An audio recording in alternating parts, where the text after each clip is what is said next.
Hello students, कैसे हैं आप सब। आज की हमारी जो वीडियो है वो होने वाली है कैपेसिटर के ऊपर, और ये हमारा कैपेसिटर का पार्ट 2 है। इससे पहले आपने अगर पार्ट 1 नहीं देखा है तो आपसे मैं यही कहूँगा कि पहले पार्ट 1 देखिए, उसके बाद ये वीडियो कंटिन्यू कीजिएगा। ओके, तो पार्ट 1 में कैपेसिटर का जो बेस है वो आपको मैंने पहले क्लियर कर दिया है। ठीक है, तो चलिए स्टार्ट करते हैं। पार्ट 1 अगर आपने देख लिया तो आगे स्टार्ट करते हैं इसके बाद से। कैपेसिटर सब जानते ही है कि capacitor is a device which is used to store electric charge. Okay, और इसकी एबिलिटी जो होती है इसे कहते हैं कैपेसिटेंस, जो कि होती है C = Q / V। और कैपेसिटेंस का आपका जो SI यूनिट होता है वो क्या होता है हमारा फेराड। तो हमारे पास जो कैपेसिटर है बेसिकली 3 टाइप्स का है, parallel plate capacitor, spherical capacitor और सिलेंड्रिकल कैपेसिटर। ये दोनों आपके सिलेबस में नहीं है, केवल पैरेलल प्लेट कैपेसिटर आपका सिलेबस में है। तो हम लोग जो है इस चैप्टर में केवल पैरेलल प्लेट कैपेसिटर के लिए हम डील करेंगे। ठीक है, और कुछ एक आध जो न्यूमेरिकल कह सकते हैं आप उसको, वो पैरेलल कैपेसिटर पे आ जाते हैं, क्योंकि ये हमारा थोड़ा पोटेंशियल कवर करता है ना, तो एक दो न्यूमेरिकल आपको मैं इसके ऊपर भी करवाऊंगा। ठीक है, तो स्टार्ट करते हैं आज हम लोग क्या, पैरेलल प्लेट कैपेसिटर। तो ये पैरेलल प्लेट कैपेसिटर होता क्या है, बेसिकली नेम से क्लियर हो जाएगा आपको कि यहाँ पे हमारे पास 2 प्लेट्स होती है। ओके, ये प्लेट्स हमारी कंडक्टिंग प्लेट्स होती हैं, and when a positive charge is given to a plate A, let A and B हमारे पास है, तो अगर हम किसी एक प्लेट को पॉजिटिव चार्ज देते हैं, ठीक है, और इनके बीच में एक स्मॉल सेपरेशन है प्लेट B, तो यहाँ पे क्या है, ड्यू टू इंडक्शन, यहाँ पे इंडक्शन होगा तो equal and opposite charge generate होता है हमारे पास नियर सरफेस पे, and like charge generated on the other surface, जैसे कि हम ऑलरेडी पढ़ चुके हैं इंडक्शन। ओके, तो पैरेलल प्लेट कैपेसिटर बेसिकली होता क्या है कि वन प्लेट जो कि हमारे सोर्स से कनेक्ट होती है, जो कि पॉजिटिव चार्ज हमारे पास गिवन होता है, इंडक्शन की वजह से सेकंड प्लेट पे हमारा नेगेटिव चार्ज जनरेट होता है। अब हम करते क्या है, सेकंड प्लेट का जो है सेकंड सरफेस, इसे हम लोग ग्राउंडेड कर देते हैं। ओके, इसे हमने क्या करते हैं, ग्राउंडेड कर दिया। तो ग्राउंडेड करते ही ये जो पॉजिटिव चार्ज है हमारे पास, ये पॉजिटिव चार्ज जो है हमारा ग्राउंड चला जाता है, अर्थिंग हो जाता है। तो अब हमारे पास जो प्लेट बी है वो एक नेगेटिव प्लेट है। Okay, now we have 2 plates, one is positive charge density and other of negative charge density, और ये चार्ज हमारे पास वो है वो क्या है, हमारे इक्वल एंड अपोजिट है। ठीक है, तो अब होता क्या है हमारे इस केस में, मैं आपको डिस्कस कर रहा हूँ पैरेलल प्लेट कैपेसिटर का प्रिंसिपल। तो आपको क्लियर हो ही गया होगा कि it is based on induction. ठीक है, तो अब होता क्या है, इसमें एनर्जी स्टोर कैसे होती है, चार्ज कैसे स्टोर होता है उसको जानते हैं। जैसे कि आप देख पा रहे हैं यहाँ पे पोटेंशियल डायरेक्टली, यहाँ पे क्या है कि कोई भी हम चार्ज देते हैं किसी भी कैपेसिटर को, that is proportional to potential, या V proportional to Q. Okay, तो हमारे पास यहाँ पे जो नेगेटिव जो चार्ज जनरेट हुआ और ये पॉजिटिव है, तो ये negative charge positive charge cancel out करेगा। ठीक है, तो कैंसिल आउट करेगा, तो यहाँ पे इसके बीच में यहाँ पे क्या है, चार्ज हमारे पास क्या होगा, यहाँ पे डिक्रीज होगा। तो अब हमारे पास जो प्लेट ए है अपने चार्ज को मेंटेन करने के लिए, अपने पोटेंशियल को मेंटेन करने के लिए और चार्ज लेता है। ठीक है, तो इस तरीके से क्या होता है, ये चार्ज हमारा इसके बीच में स्टोर होते जाता है। जो चार्ज स्टोर होता है इसके बीच में वो होता है इलेक्ट्रिक फील्ड के रूप में। ठीक है, the charge stored in the form of electric field. ध्यान रखिएगा, कैपेसिटर के बीच में जो हमारा चार्ज स्टोर होता है वो क्या होता है, in the form of electric field होता है। तो ये हमारा बेसिकली प्रिंसिपल है कैपेसिटर का। कौन सा कैपेसिटर, पैरेलल प्लेट कैपेसिटर। अब ये जो हमारा जो कैपेसिटर है, ये इसका कैपेसिटेंस किन किन फैक्टर पे डिपेंड करता है, इसका फॉर्मूला क्या है उसे हम लोग देख लेते हैं। तो यहाँ से क्लियर हो जाएगा आपको कि what is parallel plate capacitor. तो it is arrangement of 2 conducting plates. Okay, one plate is connected with a source of charge, okay, and second plate is connected with the grounded. ठीक है, या other surface second plate is make grounded. Now when we give positive charge to the plate A, then due to induction equal and opposite charge generated on the near surface of plate B and like charge generated on the other surface, that positive charge become grounded and the plate B become negative potential plate. Okay, negative charge plate. तो इस तरीके से आप इसे थोड़ा सा explain कर लेंगे। हम बात करते हैं पैरेलल प्लेट कैपेसिटर का कैपेसिटेंस का डेरिवेशन। ठीक है, तो देखिए अभी हमने यहाँ पे जो इलेक्ट्रिक फील्ड हम दे रहे हैं, इलेक्ट्रिक फील्ड इंटेंसिटी, तो इलेक्ट्रिक फील्ड इंटेंसिटी जो है वो डिपेंड किस पे करेगा, तो सरफेस चार्ज डिस्ट्रीब्यूशन हमारे पास यहाँ पे है। तो सरफेस चार्ज डिस्ट्रीब्यूशन के लिए फॉर्मूला क्या होता है हमारे पास, सिग्मा ओवर एप्सिलॉन नॉट। हम ऑलरेडी डिस्कस कर चुके हैं पहले। ओके, और हमारे सिग्मा क्या होता है हमारे पास, चार्ज अपॉन एरिया। क्लियर हो गया। हमारे पास ये जो प्लेट है, लेट कर लेते हैं, ए हमारे पास क्या है, प्लेट से एरिया है, सिग्मा क्या है हमारे पास, चार्ज डेंसिटी है, surface charge density, surface charge density, और इन प्लेट्स के बीच में सेपरेशन है वो डी है, सेपरेशन बिटवीन प्लेट्स।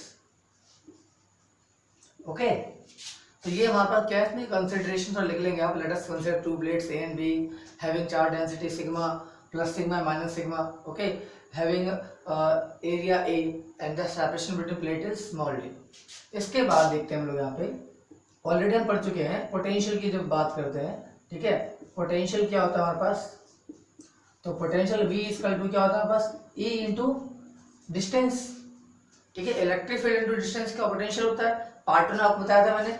तो हमारे पास इलेक्ट्रिक फील्ड E है, डिस्टेंस कितना है, D है, और आपने जैसे कि इलेक्ट्रिक फील्ड अभी क्या निकाला आपने, Q upon A epsilon not into D। तो ये हमारे पास क्या हो गया, पोटेंशियल। अब हम बात किसकी कर रहे हैं, कैपेसिटेंस की। तो जैसे कि आप जानते हैं capacitance C equal to formula क्या होता है हमारे पास, Q बाय V। तो यहाँ पे हम लोग V पुट कर लेते हैं, तो Q D upon A epsilon not, Q से Q कैंसिल होता है, और C इक्वल टू मिलता है आपको A epsilon not by D।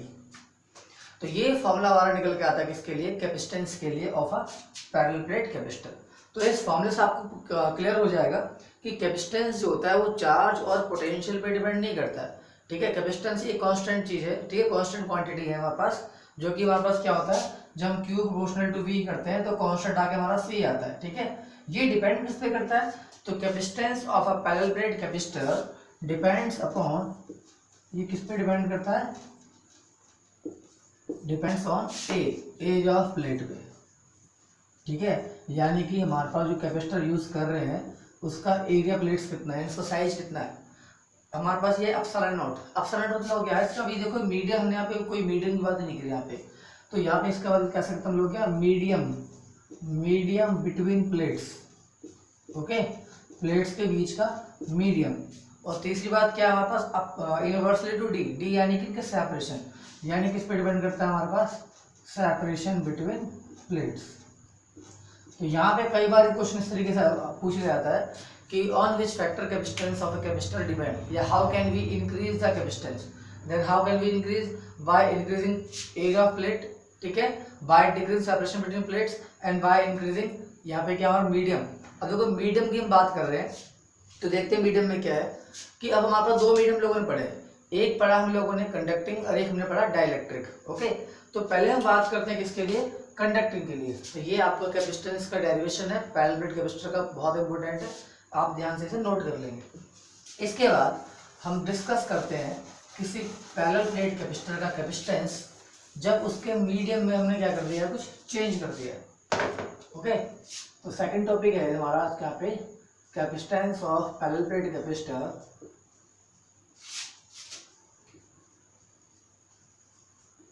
Capacitance of parallel plate capacitor with conducting slab.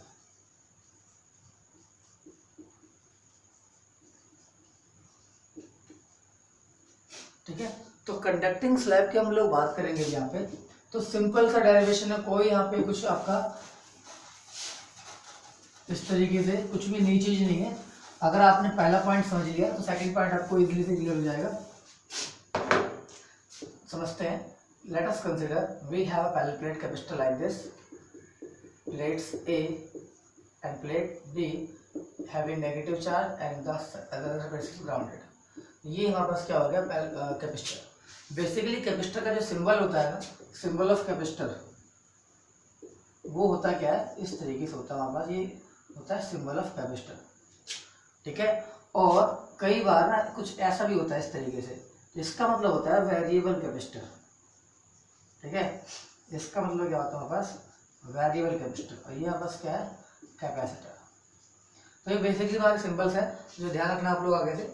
तो यहाँ पे हम बात कर रहे हैं किसके लिए, कंडक्टिंग स्लैब के लिए। तो हमारे पास इस प्लेट के बीच में हमने यहाँ पे क्या किया, एक मीडियम इंसर्ट कर दिया है जो कि है एक कंडक्टर, ओके। ये एक हमारा कंडक्टर है। as we know the separation between plate is small d.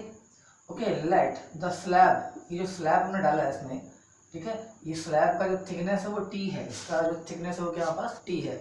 आप यहाँ पे इसको मेंशन भी कर देंगे। क्लियर हो गया? तो देखते हैं हम लोग यहाँ पे इसमें क्या कर सकते हैं आगे। तो यहाँ पे आप लिख लेंगे ए एरिया ऑफ प्लेट्स, ठीक है, area of each plate, D separation between plate,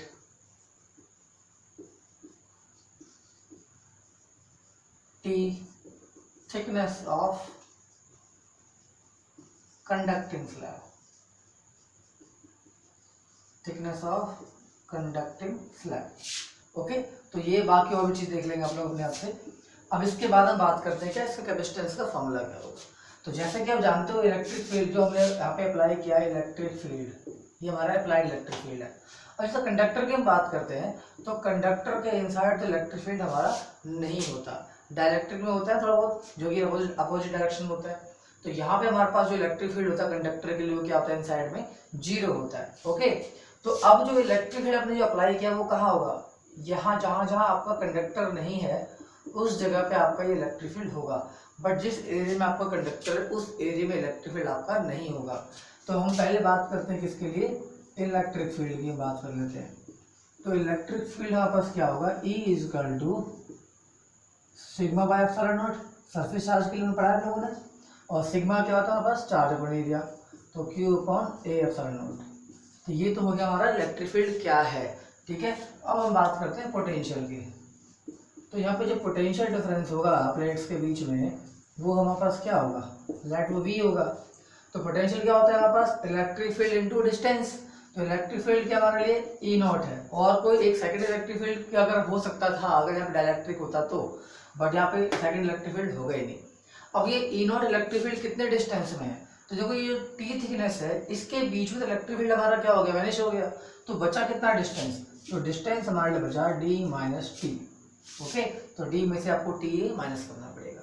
तो यहाँ पे जो पोटेंशियल हमारा होगा वो इस तरीके से होगा, यहाँ पुट कर लेते हैं V equal to Q upon A epsilon nought और D माइनस का T। तो ये आ गया हमारा पोटेंशियल। अब जैसे कि आप जानते हैं कैपेसिटेंस का फॉर्मूला, तो capacitance C equal to what, Q by V। तो हमारे पास यहाँ पे क्या है, Q D minus T A epsilon nought, तो C equal to A epsilon nought D minus T। तो ये हमें फॉर्मूला में किसका मिल गया, विद अ कंडक्टिंग स्लैब। तो देखो जैसे हमने अभी किया था कि विदाउट मीडियम के लिए, ठीक है, जब हमारे पास मीडियम नहीं था तो कैपेसिटेंस क्या है हमारे पास, A epsilon not by D। Free space की बात कर ले, मान लो C0 है। अब हमारे पास यहाँ पे क्या है, एक कंडक्टिंग मीडियम है। तो अब हमारे पास जो कैपेसिटेंस आया वो क्या है, A epsilon not upon D minus का T। यानी कि जो आपका यूनिवर्स में यहाँ पे जो सेपरेशन है प्लेट्स के बीच का, तो ये यहाँ पे क्या हो रहा है, डिक्रीज हो रहा है। तो आप जैसे देख पा रहे हैं कि ये रेसिप्रोकल है, तो यहाँ पे जो सेपरेशन है इसका डिक्रीज होगा तो कैपेसिटेंस क्या होगा, इंक्रीज होगा, है ना। तो हमने यहाँ पे जब कंडक्टिंग स्लैब को प्लेस किया तो इसने यहाँ पे क्या कैसे कैपेसिटेंस, तो यहाँ पे जो है कैपेसिटेंस हमारे पास क्या होगा, इंक्रीज होगा। तो capacitance of capacitor increase with conducting slab. तो कंडक्टिंग स्लैब की वजह से कैपेसिटेंस जो होता है कैपेसिटर का वो इंक्रीज हो जाता है। ओके, तो ऐसे हम बात करते हैं किसके लिए, कैपेसिटेंस हमारा इंक्रीज हुआ कंडक्टिंग स्लैब के लिए। अगर डायइलेक्ट्रिक हो तो क्या होगा वो भी देख लेते हैं। अब हम देखते हैं क्या कि डायइलेक्ट्रिक स्लैब के लिए हमारे पास कैपेसिटेंस का फॉर्मूला क्या होगा।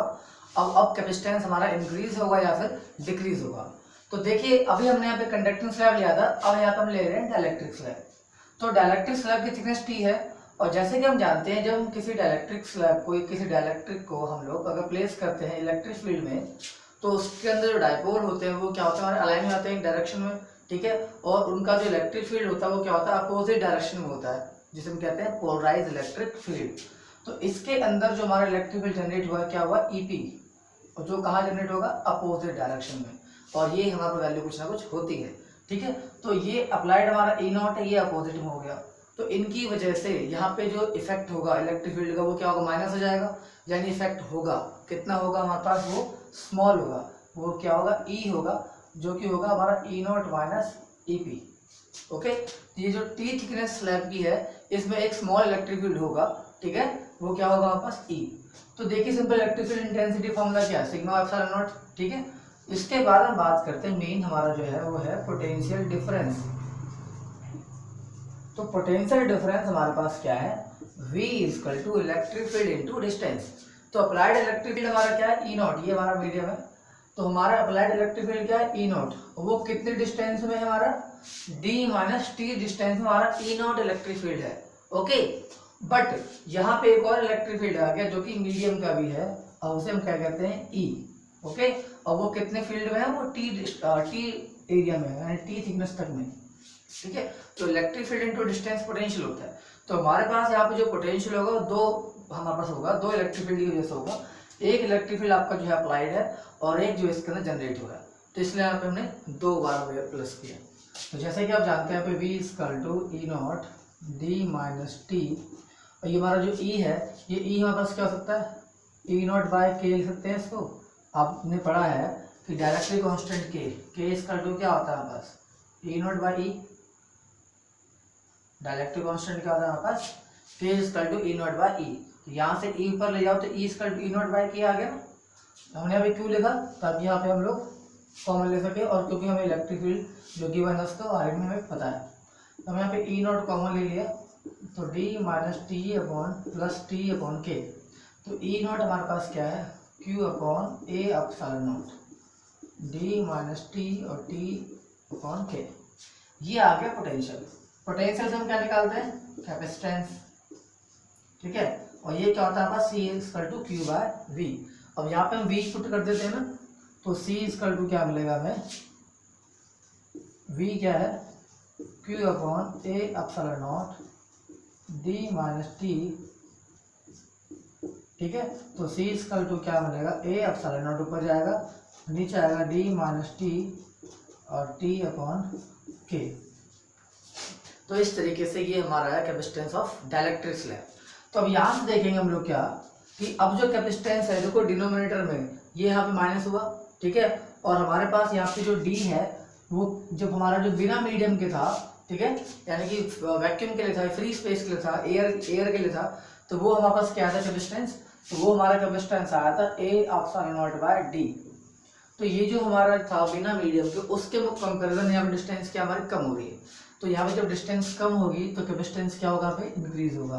तो यहाँ भी हमारा जो कैपेसिटेंस है वो क्या होता है, इंक्रीज होता है। यानी कि किसी भी पैरेलल प्लेट कैपेसिटर में अगर मीडियम हमारा यहाँ पे इंसर्ट किया जाता है और यहाँ पे उसकी जो सेपरेशन से कम किया जाता है, तो यहाँ पे कैपेसिटेंस क्या होता है, हमारा इंक्रीज होता है। क्लियर हुआ। तो ये हमारे पास क्या है, पैरेलल प्लेट कैपेसिटर का एक टॉपिक था। अब इसके ऊपर हम कुछ न्यूमेरिकल देखेंगे, और इसके बाद जो कॉम्बिनेशन ऑफ कैपेसिटर्स है उसको अगले वीडियो में लेके आएंगे और एडवांस न्यूमेरिकल के साथ लेके आएंगे, ठीक है। तो करते हैं इनके ऊपर हम लोग न्यूमेरिकल। देखिए न्यूमेरिकल नंबर फर्स्ट एनसीईआरटी का है और बहुत इंपॉर्टेंट न्यूमेरिकल है। A slab of material of dielectric constant K, एक स्लैब का डाइलेक्ट्रिक कांस्टेंट के है, has the same area the plate, plates के एरिया का ही उसका सेम एरिया है of a parallel plate capacitor, but has a thickness of 3d/4। But उसकी जो थिकनेस है यानी जो टी है वो 3d/4 है, where D is the separation between the plates. Okay, how is the capacitance change when slab is inserted between the plates. तो जब उस डाइलेक्ट्रिक को कैपेसिटर में प्लेस कर देंगे तो आपका जो कैपेसिटेंस है वो कितना चेंज होगा। ओके, वो किस तरीके से चेंज होगा। तो पहले हम बात करते हैं विदाउट प्लेट की, विदाउट स्लैब की बात करते हैं। विदाउट स्लैब, जब स्लैब हमने नहीं डाला तो कैपेसिटेंस का फॉर्मूला क्या होता है हमारे पास, A epsilon not by D, जैसे कि आप लोग जानते हैं, ठीक है। प्लेट्स का एरिया ए और इसकी जो सेपरेशन हो गया हमारा डी है। अब हम बात करते हैं विद स्लैब की। विद स्लैब, अब जो हमारे पास जो डाइलेक्ट्रिक स्लैब है उसका क्या है, हमारे पास जो थिकनेस है जो टी है, उसका टी कितना है हमारा 3d/4 है, और उसका जो एरिया है वो इस प्लेट्स के एरिया के इक्वल है। तो विद स्लैब के लिए हमारा जो फॉर्मूला होता है वो फॉर्मूला क्या होता है हमारे पास, A epsilon naught D minus T plus T upon K. आपने ये भी पढ़ा, ठीक है। ये हमारे पास क्या है विद मीडियम के लिए, तो ये हमारा था विदाउट मीडियम, ये हमारे पास क्या है विद मीडियम। अब हमसे पूछा है कितना चेंज होगा, तो कोई बात नहीं, इसे क्या कर दो आप डिवाइड कर दो, तो बाय 2n1, यानी कि अब जो है हमारे पास जो नया कैपेसिटेंस होगा पहले से कितना होगा, तो डिवाइड कर देंगे आप यहाँ पे से, तो c बाय सी नॉट, ये हमारे पास यहाँ पे क्या है a epsilon nought d minus T plus T upon K, ठीक है। और इसके जो हमारा डिवाइड में है हमारे पास वो क्या है हमारे पास a epsilon not by d, तो d ऊपर जाएगा तो c by C nought equal to d upon d minus T और t अपॉन के, ठीक है। तो ये हमारे पास आया इनका रिलेशन।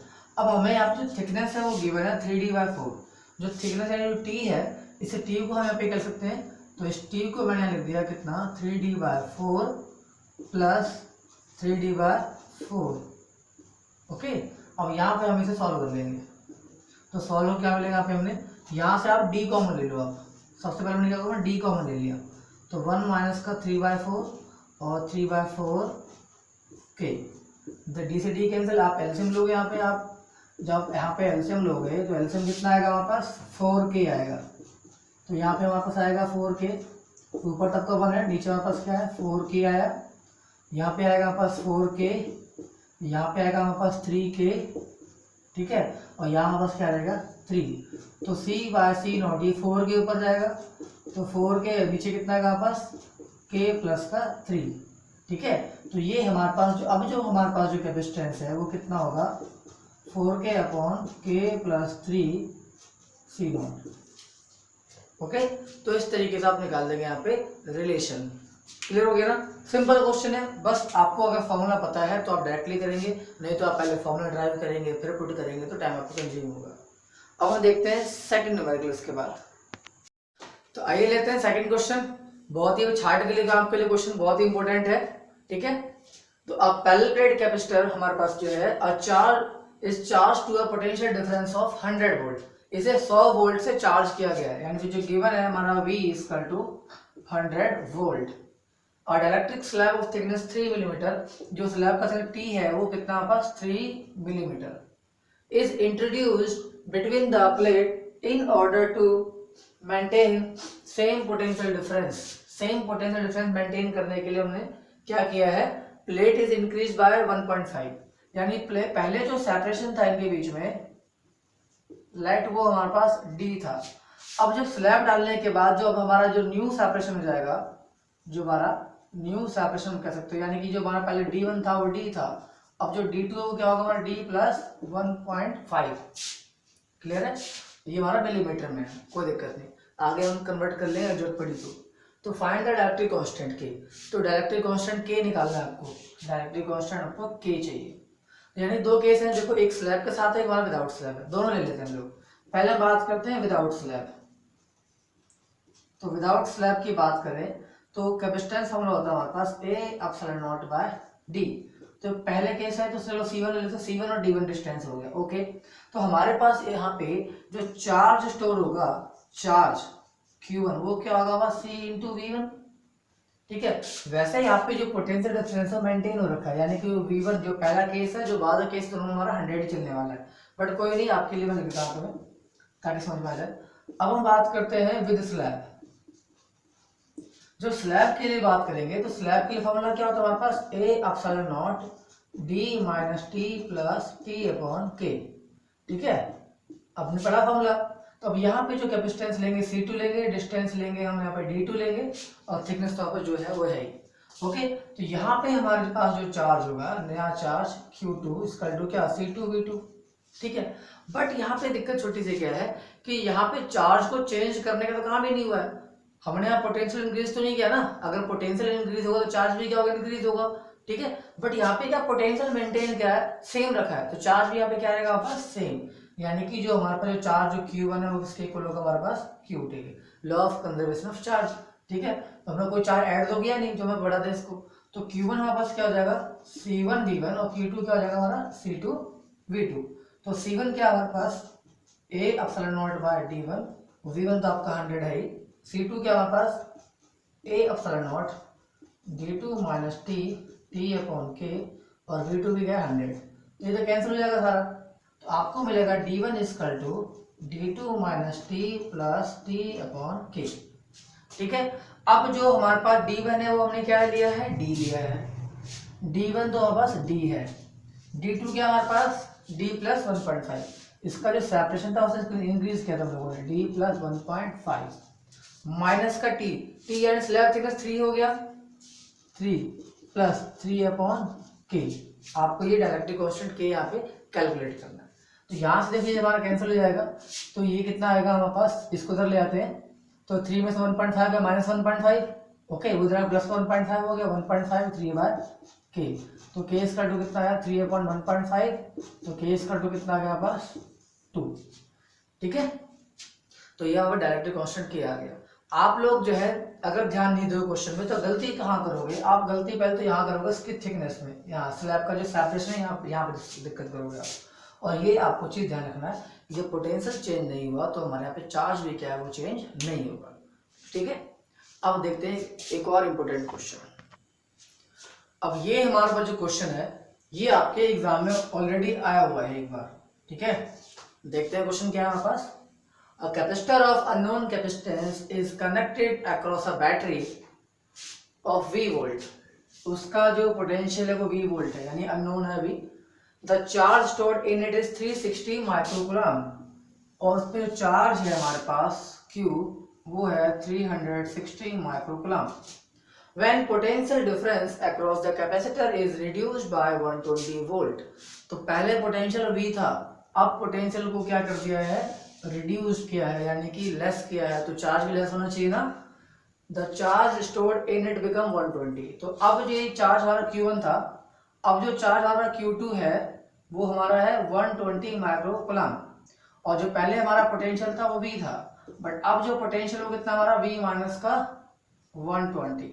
ठीक है, रिड्यूस कर दिया, तो दोनों केस क्लियर हो गए आप लोग। यहाँ पे potential V and capacitance C आपको कैलकुलेट करना है कि उस कैपेसिटर का पोटेंशियल पहले क्या था और कैपेसिटेंस क्या है। तो देखो सिंपल सी बात है हमारे पास यहाँ पे, Q इक्वल टू क्या होता है CV। ठीक है, तो Q1 इक्वल टू क्या होगा हमारे पास CV1। हमने यहाँ पे ना तो एरिया इंक्रीज किया ना ही सेपरेशन डिक्रीज किया, तो कैपेसिटेंस यहाँ पे चेंज नहीं होगा। ध्यान देने की बात क्या है हमारे पास, और जो Q2 होगा वो क्या होगा हमारे पास CV2। C1 मैंने C2 यहाँ पे क्यों नहीं लिया, क्योंकि कैपेसिटेंस चेंज करने की कंडीशन क्या है कि एरिया चेंज हो और सेपरेशन बिटवीन प्लेट्स चेंज हो, और उनमें से कुछ भी चेंज नहीं हो रहा है। ठीक है, इसलिए हमारा कैपेसिटेंस क्या है, हमारा सेम है। तो इनको डिवाइड कर दो आप बाय 1 एंड 2, जब भी दो कंडीशन दे रखी हो डिवाइड कर दो, तो Q1 bye Q2 equal to CV1 और CV2। तो अब पहले जो चार्ज था वो कितना पास 360 माइक्रोकूलम है, और जो Q2 है हमारे पास ये 360 माइक्रोकूलम है, और जो Q2 है वो हमारा 120 माइक्रोकूलम है। V1 पहले जो पोटेंशियल हमारे पास क्या है वो तो V है, V2 अब जो पोटेंशियल हमारे पास क्या है वो हमारा V माइनस का 120 है, तो ये कितना आएगा हमारे पास 3। तो क्रॉस मल्टीप्लाई आप करेंगे यहाँ पे, तो 3V माइनस का 360 इक्वल टू V। ओके, तो ये हमारा हो जाएगा 2V इक्वल टू 360 और V इक्वल टू 180। अब यानी कि जो पोटेंशियल जो हमने अप्लाई किया था वो कितना था हमारा 180 वोल्ट। क्लियर हो गया, तो पोटेंशियल निकल गया। अब हमें चाहिए यहाँ पे कैपेसिटेंस, तो 1 एंड 2 कहीं पुट कर दीजिए, आपको यहाँ पे कैपेसिटेंस मिल जाएगा। तो पुट इन 1, तो Q1 कितना हमारे पास है 360 माइक्रोकूलम इक्वल टू C आपको चाहिए, और V आपने निकाला कितना 180, डिवाइड में लिया उसको कितना आएगा 2 आ जाएगा, तो C कितना आएगा पास 2 माइक्रोफैराड। कैपेसिटेंस की यूनिट क्या होती है हमारे पास फैराड, तो कैपेसिटेंस आएगा माइक्रोफैराड में, तो कैपेसिटेंस भी आ गया। आसान है एकदम, बस ध्यान देने वाली बात है कैपेसिटेंस चेंज नहीं होगा। ओके, कंडीशंस आपको ध्यान देनी चाहिए। सेकेंड पॉइंट बोला charge stored if voltage had increase by 120। अब चार्ज क्या हो जाएगा अगर वोल्टेज को इंक्रीज किया जाए 120 से। ठीक है, तो ये आप नोट कर लेंगे। ठीक है, स्टॉप करके वीडियो मैं बता देता हूँ। अब बढ़ते हैं इसके थर्ड केस की तरफ। अब इसने बोला है हमारे पास जो अब जो पोटेंशियल हमारे पास है, जो नया पोटेंशियल है हमारे लेट करते वी डैश है, वो हमारे पास क्या है V प्लस 120। तो V तो ऑलरेडी आप जानते हैं, पहले कितना पोटेंशियल था हमारे पास 180, अब 120 बढ़ा दिया, कितना हो गया बस 300 वोल्ट हो गया ना। और जो कैपेसिटेंस है अभी भी चेंज करने की बात ही नहीं करी, कैपेसिटेंस कितना हो जाएगा 2 माइक्रोफैराड यानी 2 × पावर माइनस का 6। क्लियर हो गया, ये माइक्रो में रहने दो, कोई दिक्कत नहीं। ठीक है, क्या क्यू चाहिए तो Q इक्वल टू क्या CV, 40 तो पूछा है, तो C कितना है 2 माइक्रोफैराड इंटू 300, कितना जाएगा हमारा 600 माइक्रोकूलम। ओके, तो C भी ऐसे इस तरह क्वेश्चन पूछता है, हल्का सा आपको वो क्या है कंफ्यूज करने की कोशिश करता है और आपके मार्क्स थोड़े से कट जाते हैं, ध्यान दीजिएगा। तो ये हमारे पास क्वेश्चन हो गए कैपेसिटेंस के ऊपर। ठीक है, एक पैरेलल प्लेट कैपेसिटर। आगे की वीडियो हम लोग पढ़ेंगे कैपेसिटेंस कॉम्बिनेशन पढ़ेंगे हम लोग, कैपेसिटर कॉम्बिनेशन, और उसके ऊपर जब न्यूमेरिकल करेंगे वो आपके बहुत ज्यादा इंपॉर्टेंट होगा। ठीक है, तो चलिए, आप अगर आपको वीडियो अच्छी लगे लाइक कीजिएगा, सभी स्टूडेंट्स का शेयर कीजिएगा। ठीक है, चलिए मिलते हैं फिर नेक्स्ट वीडियो में।